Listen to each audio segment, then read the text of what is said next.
आध्यात्म और धर्म का आपस में क्या संबंध है?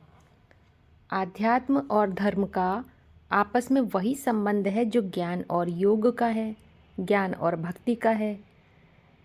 जो जितना ज्ञानी उतना ही बड़ा योगी, ऐसे ही जो जितना आध्यात्मिक उतना ही धार्मिक। अब इसको समझते हैं।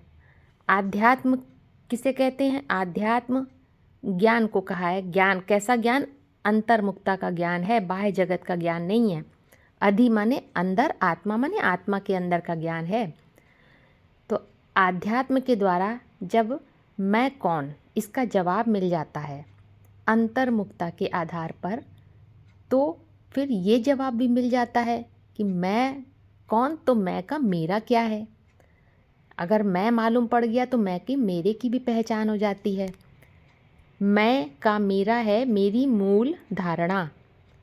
जैसे बाहर लौकिक दुनिया में मैं पुरुष मैं है, तो उसकी मेरी क्या है? उसकी धरनी, उसकी धरित्री। तो यहाँ पर मैं देह, दो तरह का मैंपन बताया गया है, देह भान का मैं और आत्म भान का मैं। तो यहाँ पर आत्म भान वाले मैं की पहचान है। जब आत्म भान वाले मैं की पहचान हो जाती है, अंतर्मुक्ता के आधार पर चिंतन मंथन करते करते, माने अपने मुकर्रर रथ की पहचान कि मैं कौन, मेरे इस जगत में मेरे अस्तित्व का कारण क्या है।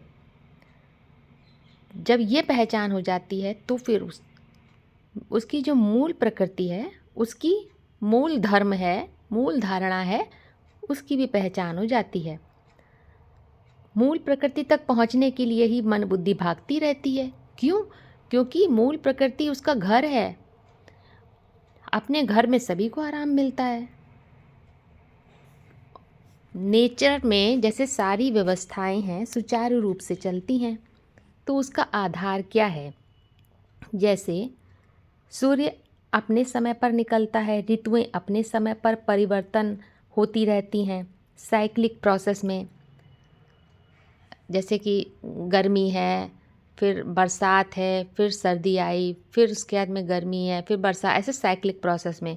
ऐसे हफ्ते हैं, महीने हैं, ये सब साइक्लिक प्रोसेस है। जीवन की सारी जो नेचर में ये सब चल रहा है, हफ्ते हैं, महीने हैं, साल हैं, युग हैं, सब साइक्लिक प्रोसेस है। तो चंद्रमा अपने समय पर घटता बढ़ता रहता है। तो सब काम नियम से चल रहा है, प्रकृति के नियम होते हैं। तो इन व्यवस्थाओं के पीछे कोई ना कोई नियम कार्य कर रहा है। तो ये जो प्रकृति के नियम होते हैं, तो इनके पीछे भी कोई नियम कार्य कर रहा है, वो है ईश्वरीय नियम। तो व्यवस्था कैसे बनती है? व्यवस्था बनती है पुरुषार्थी की अवस्था के आधार पे, क्योंकि यहाँ बात आध्यात्म की है, स्थूल प्रकृति की नहीं है, स्थूल नेचर की बात नहीं हो रही है। आध्यात्म में पुरुषार्थी पुरुषार्थ कर रहा है। पुरुषार्थी की जैसी अवस्था होती है तो व्यवस्था ऑटोमेटिक हो जाती है। जैसे परिवार का मुखिया बाप होता है, बाप अपनी सीट पर सेट है, तो उसकी जो सहयोगिनी शक्ति माता होती है, वो सारी पारिवारिक व्यवस्था स्वतः ही करती है। इसी प्रकार से आध्यात्म अवस्था का नाम है, और धर्म क्या है? उस अवस्था के आधार पे जो व्यवस्था कार्य कर रही है वही धर्म है। अर्थात आत्मिक स्थिति अगर है तो प्रकृति के द्वारा सारा कार्य स्वतः और नेचुरल तरीके से होता है। सारी व्यवस्था सुचारू रूप से चलती है। मुरली में भी बोला है, जब तुम आत्मिक स्थिति में स्थित हो जाते हो तो प्रकृति दासी हो जाती है। देवताओं की प्रकृति दासी होती है।